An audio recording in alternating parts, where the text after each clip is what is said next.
Hello mga sis! Welcome to Heritage Official Channel. So iyon na nga po mga sis, no? Nakarating na po sa El Salvador ang ating pambato sa Miss Universe na si Michelle Marquez D. At guess what? Ang kanyang outfit, napaka-elegante. Ang kanyang makeup, talaga naman masasabi mong Oriental beauty na kapag inihilera o pinagtabi sa mga Latina or sa ibang foreign countries, talagang aangat ang gandang Pilipina. Kabog, di ba? So ito pa nga mga sis, no? Grabe yung pagsalubong ng mga taga El Salvador sa ating pambato na si Michelle Marquez D. At hangang-hanga sila sa kagandahan taglay nito. 'Di ba?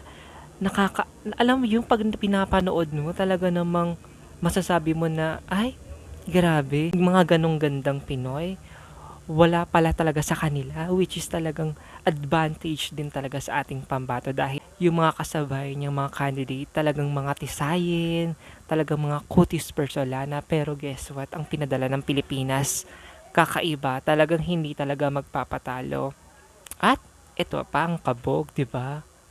Marquez pa ang daladala niyang apelido, which is Michelle Marquez D.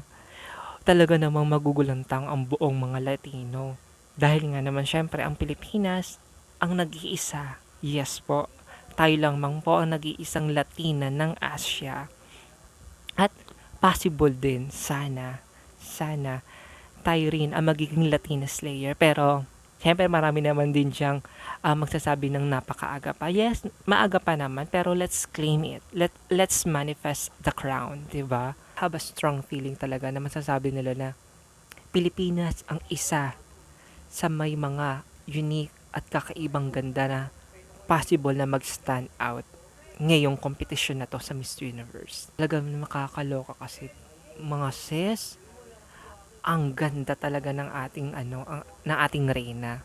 Napaka-Diyosa, talagang pinaghandaan niya to. Talaga namang ang Miss Universe Philippines team talagang magpapadala talaga sila na alam nilang hindi po pwedeng magbe-blend sa mga kalaban, especially sa mga Latina.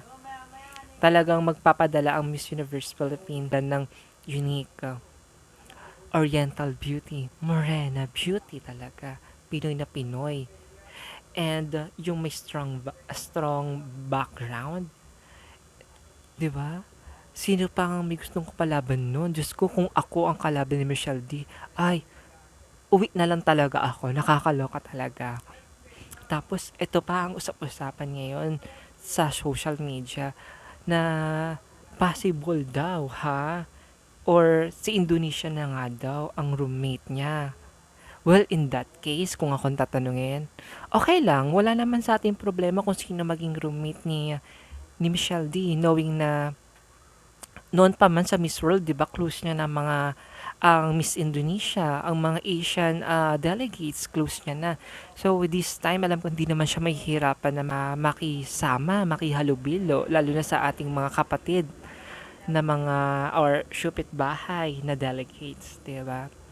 And alam na alam naman natin na handang-handa at may plano talaga ang ating pambato para sa kompetisyon na ito. Yes, handang-handa talaga ang ating pambato. At yon ang dapat nating antayin dahil alam ko marami pang baon na pasabog ang ating napakaganda, napakadyosa at ang mag-stand out among the rest na si Michelle Marquez D.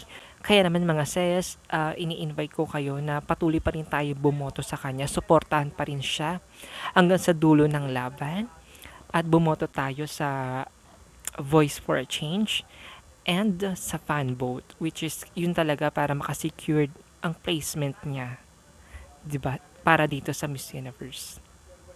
So mga sis, kung anong mga comments ninyo, please huwag kayong mahihiyang mag-comment sa baba and paki-like na lang din po nitong video and paki-share na din po at huwag kalimutang mag-subscribe.